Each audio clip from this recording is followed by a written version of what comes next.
सो hey guys, कैसे हैं आप लोग। आई होप आप सभी अच्छे ही होंगे। तो आज हम इस वीडियो में बताएंगे जो 2016 में बिहार सिविल कोड का एग्ज़ाम हुआ था, उसमें मैथ यानी कि गणित से संबंधित जो भी प्रश्न पूछे गए थे उन सारे प्रश्न को हम इस वीडियो में लेके आए हैं। इसको हम विद कॉन्सेप्ट के साथ समझेंगे। तो आप लोग वीडियो के अंत तक बने रहिएगा, आपके एग्जाम के लिए बहुत ही ज़्यादा इंपॉर्टेंट होंगे। तो चलिए शुरू करते हैं।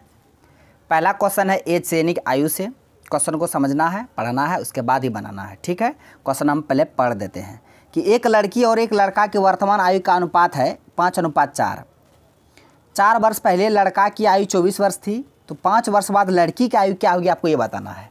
ठीक है, दिया हुआ क्या, पहले उसको लिख देते हैं। लड़की और लड़का की वर्तमान आयु का अनुपात है 5:4। ये वर्तमान आयु का अनुपात है। लेकिन कहा था कि 4 वर्ष पहले लड़का का आयु 24 वर्ष था, 4 वर्ष पहले। तो इसमें हम x मान लेते हैं, इसका वैल्यू में कोई फर्क नहीं पड़ेगा क्योंकि अनुपात में है। तो 4 वर्ष पहले लड़का का आयु 24 वर्ष दिया हुआ है, लेकिन वर्तमान में कितना है, 4x है ना लड़का। तो 4 साल पहले तो 4x - 4 हो जाएगा। 4 साल पहले लड़का का आयु क्या होगा, 4x - 4। वही कहते हैं कि 4 वर्ष पहले लड़की का आयु क्या हो जाता, तो लड़की का आयु 4 वर्ष पहले 5x - 4 हो जाता। होता कि नहीं होता। तो अब देखिए, इसी को भी सिर्फ आपको समझना था। इसको मिटा देते हैं, हमको सिर्फ लड़का से मतलब है। तो 4 वर्ष पहले लड़का की आयु 24 वर्ष है, तो 4 वर्ष पहले लड़का का आयु 4x - 4, ऐसी का वैल्यू 24 दिया हुआ है। तो 4x बराबर इधर माइनस में 4 उधर तो प्लस में 4, 28 हो जाएगा। 24 और 28, तो x का वैल्यू कितना निकल कर आ जाएगा, 4 7 28, 7 आ गया। x का वैल्यू 7 आ गया। अब हमको कहता है कि 5 वर्ष बाद लड़की की आयु क्या होगी आपको ये बताना है। तो वर्तमान में लड़की का आयु कितना है यूनिट में, 5x। x का वैल्यू 7 है, तो 5x का वैल्यू 7 5 35 हो जाएगा। यानी कि वर्तमान आयु लड़की की 35 वर्ष हो गया। लेकिन हमको वर्तमान नहीं निकालना है, हमको 5 वर्ष बाद लड़की का आयु निकालना है। तो वर्तमान में 35 है, 5 वर्ष बाद 5 जोड़ देंगे, तो 35 में 5 जोड़ेंगे तो 40 वर्ष हो जाएगा लड़की की 5 वर्ष बाद आयु। तो इसका करेक्ट आंसर ऑप्शन बी हो जाएगा। लड़की की 5 वर्ष बाद आयु कितनी होगी, 40 वर्ष होगी। ठीक है, अब बढ़ते हैं अगले क्वेश्चन की ओर। क्वेश्चन है कि 6 लड़के एक काम को 42 घंटे में पूरा कर सकते हैं, तो 14 लड़के उसी काम को कितने घंटों में पूरा करेंगे। तो 6 लड़का है, एक काम यानी कि एक काम को हमेशा नीचे, बाकी इसके अलावा कुछ भी रहेगा ऊपर। अब 42 घंटा काम करता है, तो वही कहता है कि 14 लड़का उसी काम में, नहीं एक काम को कितने घंटों में, x घंटों में। तो 1 से 1 खत्म, 14 से 42 खत्म, 14 या 42, तो 36 18, x का वैल्यू कितना आ गया, 18 घंटा। तो 14 लड़का उस काम को कितने घंटों में करेंगे, तो 18 घंटों में करेंगे। इसका आंसर ऑप्शन ए हो गया। तो ये MDS मसाला से संबंधित क्वेश्चन हम लोग पढ़ते हैं ना, MDS से संबंधित प्रश्न। इतना लड़का इतना झाड़ू से इतना कमरा साफ करता है, तो कितना कितना, इस तरह के जो भी प्रश्न पूछेंगे तो बस इसी में आपको बनेंगे। काम को हमेशा नीचे रखना, बाकी इसके अलावा जो भी रहेगा उसको ऊपर में रख के काट कूट करके आंसर निकालना है।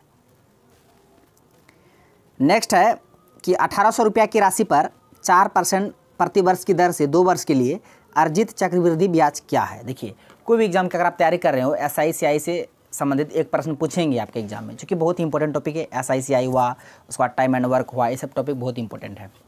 तो यहाँ से यहाँ भी आपको देखिए प्रिंसिपल दे दिया है, यानी कि राशि मूलधन दिया 1800, रेट ऑफ परसेंट यानी कि दर दिया हुआ 4%, समय दिया है 2 वर्ष, तो चक्रवृद्धि ब्याज आपको निकालना है। तो इसको आप निकालने का फॉर्मूला है जो आप लोग फार्मूला से निकालते हैं, P × 1 + R/100 का स्क्वायर - 1। इस फार्मूला से हम लोग निकालते हैं ना चक्रवृद्धि ब्याज। इससे आप निकाल सकते हैं, P के जगह 1800 रख के, फिर R के जगह 4 रख के, और n यहाँ n होता है, n के जगह 2 वर्ष, कितने समय के लिए, 2 वर्ष, यहाँ 2 रख के आंसर निकाल सकते हैं। ये सूत्र से हुआ, लेकिन उतना सूत्र निकाले जाएगा तो आपका समय 10 मिनट 15 मिनट ऐसे चल जाएगा। लेकिन हम आपको बताएंगे कि परसेंट से कैसे, यानी कि दर से कैसे निकाला जाता है चक्रवृद्धि ब्याज, उसके बाद मिश्र धन, उसके बाद मूलधन, वो हम बताएंगे आपको। ठीक है, इसको हम मिटा दिए, लंबा प्रोसेस हो जाएगा, क्योंकि आजकल हम लोग को स्मार्ट पढ़ाई करना है ना, उतना समय नहीं देना है फॉर्मूला में। तो देखिए हम कैसे निकालते हैं। 4% है, हम परसेंट से ही सब चीज़ निकाल देंगे, मिश्र धन, मूलधन, ब्याज। देखिए कैसे, तो आप लोग भी सीखिए। 4% को हम क्या लिख सकते हैं, परसेंट 1/100, तो 4/100 लिख सकते हैं ना। तो कटेगा 25 से कम 25, 2500 का 100, यानी कि 1/25, 1/25 आया ना। 4% को हम 1/25 भी लिख सकते हैं। देखिए, यानी कि नीचे जो आता है ना वो प्रिंसिपल रहता है, नहीं मूलधन, ऊपर में जो रहता है वो ब्याज रहता है। तो 25 रुपया में 1 का ब्याज होगा तो कितना होगा, 26 हो जाएगा। 25 में 1 का ब्याज होगा तो 26 हो जाएगा, 26/25। अब आगे देखिए, कहता 2 वर्ष के लिए, अगर 2 वर्ष के लिए कहेगा तो ये दोनों का स्क्वायर करेंगे, 3 वर्ष के लिए कहेगा तो दोनों का क्यूब कर देंगे, तो 2 वर्ष के लिए कह रहा तो दोनों का स्क्वायर कर देंगे। तो 26 का स्क्वायर कितना हो जाएगा, 676, उसके बाद 25 का स्क्वायर 625, अब देखिए, अब जो नीचे ये आया 625, ये आपका आ गया प्रिंसिपल है, मूलधन। ऊपर में जो आ गया आपका ये 676, ये आपका अमाउंट यानी कि मिश्रधन आ गया। और ये दोनों का जो डिफरेंस आएगा, ये दोनों का डिफरेंस हमेशा CI आएगा। क्या? CI यानी कंपाउंड इंटरेस्ट। तो देखिए यहाँ तक तो हम समझ गए। एक बार फिर से परसेंट से कैसे निकाल रहे हैं, जो कि समझ लीजिए, क्योंकि बहुत ही इंपॉर्टेंट है ये। 4% है तो 4% को हम 1/25 लिख सकते हैं। तो 1/25 का मतलब हुआ 25 में 1 रुपया का ब्याज, तो कितना हुआ? 25 1 26, 26/25 हुआ। अब समय कितने वर्ष के लिए? 2 वर्ष के लिए, इसीलिए इन दोनों का स्क्वायर कर दिए। अगर यहाँ समय 3 वर्ष रहता तो ये दोनों का क्यूब कर देते। तो 2 वर्ष के लिए था, स्क्वायर कर दिया। 26 का स्क्वायर 676, 25 का स्क्वायर 625। अब जो नीचे आ गया 625 ये प्रिंसिपल आ गया यानी मूलधन, और 676 क्या आ गया? अमाउंट यानी मिश्रधन। और ये दोनों का जब अंतर करेंगे, 676 और 625 का अंतर करेंगे, जितना आएगा वो आपका CI हो जाएगा यानी चक्रवृद्धि ब्याज हो जाएगा। अब देखिए, लेकिन यहाँ पे मूलधन कितना निकला है? 625, लेकिन यहाँ मूलधन कितना दिया हुआ? 1800। तो ये 625 का वैल्यू 1800 दिया हुआ है, यानी कि 625 ऐसे था ना, 676/625। तो देखिए यही 625 का वैल्यू आपको 1800 दिया हुआ है। तो एक का वैल्यू कितना हो जाएगा? 1 यूनिट का वैल्यू 1800/625 हो जाएगा। यही होगा ना 1 यूनिट का वैल्यू। अब हमको निकालना क्या है? हमको निकालना है ब्याज यानी चक्रवृद्धि ब्याज निकालना है। तो ब्याज हमको ये दोनों का अंतर चाहिए। 676 और 625 में कितना का अंतर है? 6 में से 5 गया 1, 7 में से 2 गया 5, 6 में से 6 0, तो 51 का अंतर है। तो हमको यही 51 का वैल्यू फाइंड आउट करना है। तो 625 यूनिट का वैल्यू 1800, 1 यूनिट का वैल्यू 1800/625। तो हमको किसका निकालना है? चक्रवृद्धि ब्याज की यूनिट कितना है? 51। तो 51 यूनिट का वैल्यू कितना हो जाएगा? 1800/625 गुना 51। अब इसको काटना है, ठीक है। अब देखिए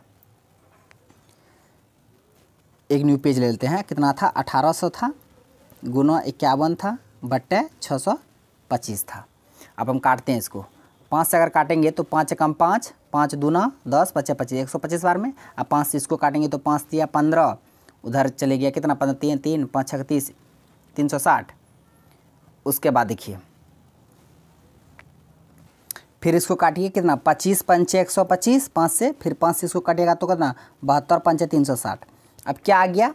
अब तो कटेगा नहीं। 72 गुना यहाँ 51/25। तो 72 गुना 51 कीजिएगा तो कितना हो जाएगा? 3672 आएगा। अब बट्टे 25।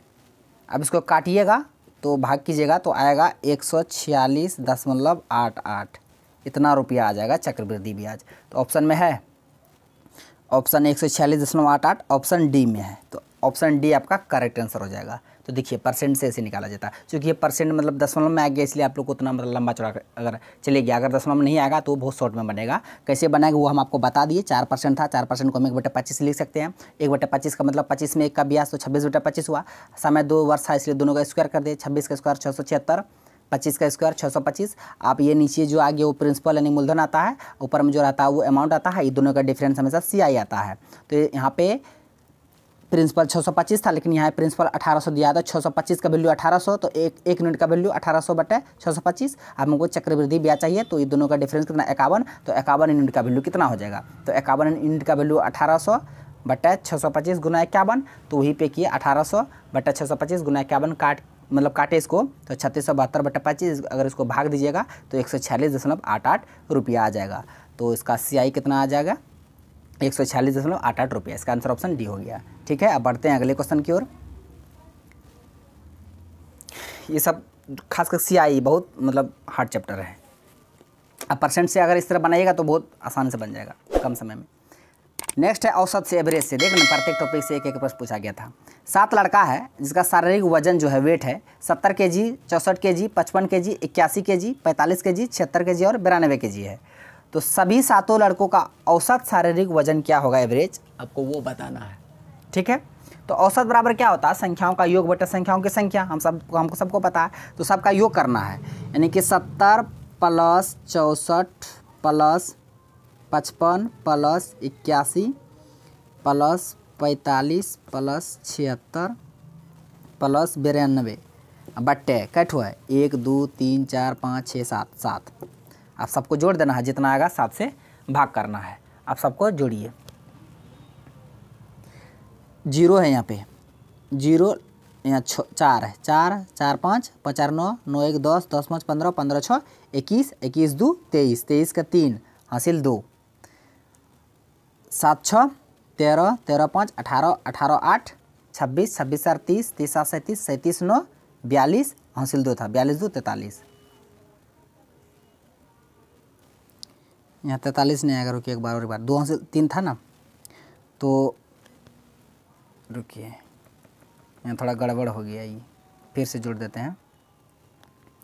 0 है यहाँ 4 4 5 9 9 1 10 10 5 15 15 6 21 21 2 23 23 का 3 हासिल 2।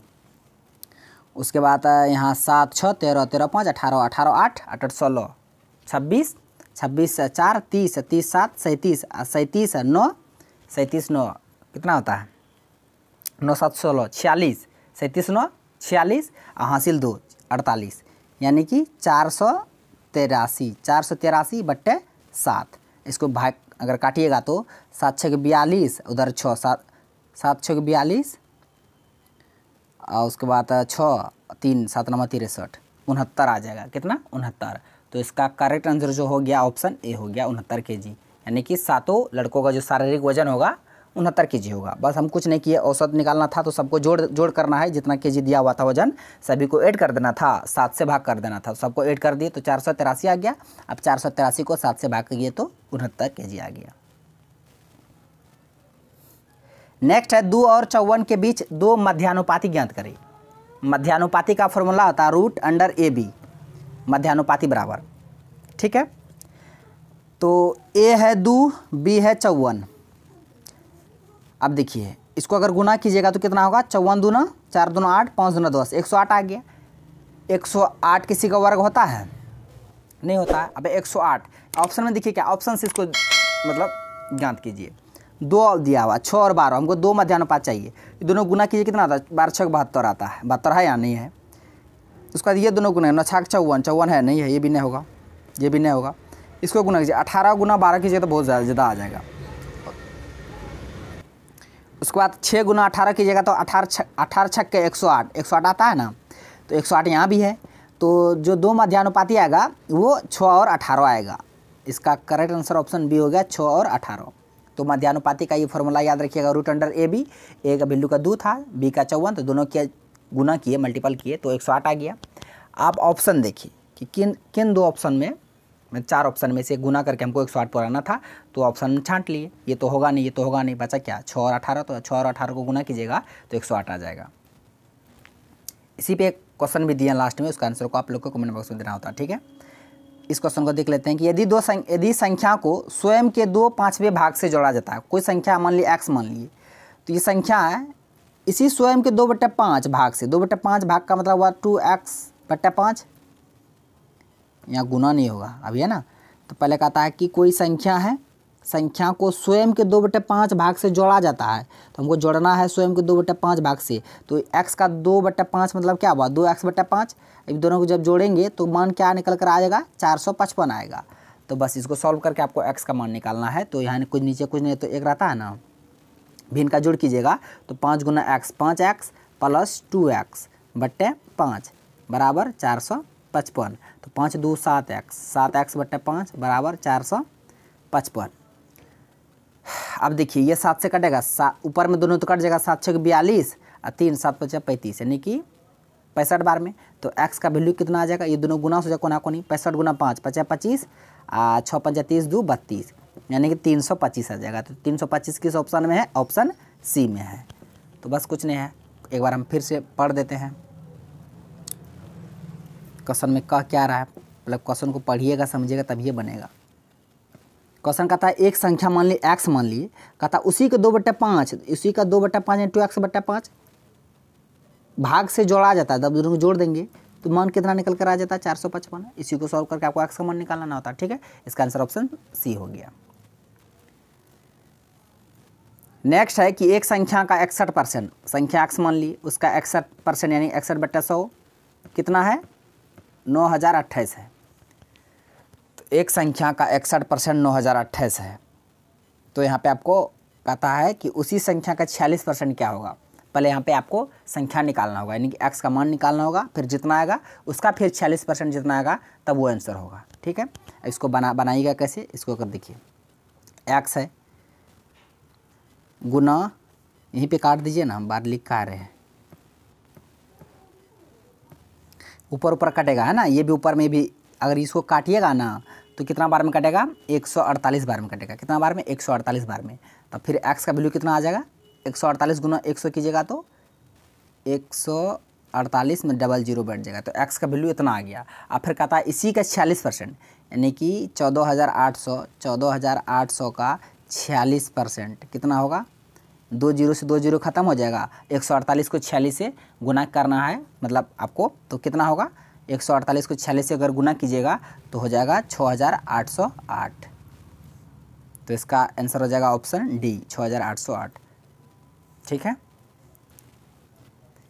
नेक्स्ट है एक बस, ये बहुत आसान क्वेश्चन था कि 1488 किलोमीटर की दूरी 24 घंटे में तय करता है, तो बस का चाल ज्ञात करना। स्पीड बराबर था डिस्टेंस अपॉन टाइम, डिस्टेंस दिया हुआ 1488, टाइम दिया हुआ 24, अगर इसको काटिएगा तो कितना बार में कटेगा, ये 24 छक्के कितना होता है, 6 चौक 24, 6 दूना 12, 2 14, 144, 148 में 144 घटेगा तो बदर बचा 4, 4 में 8 बजे 48, 24 दूना 48, यानी 62 बार में, तो 62 किलोमीटर पर आवर बस का स्पीड होगा।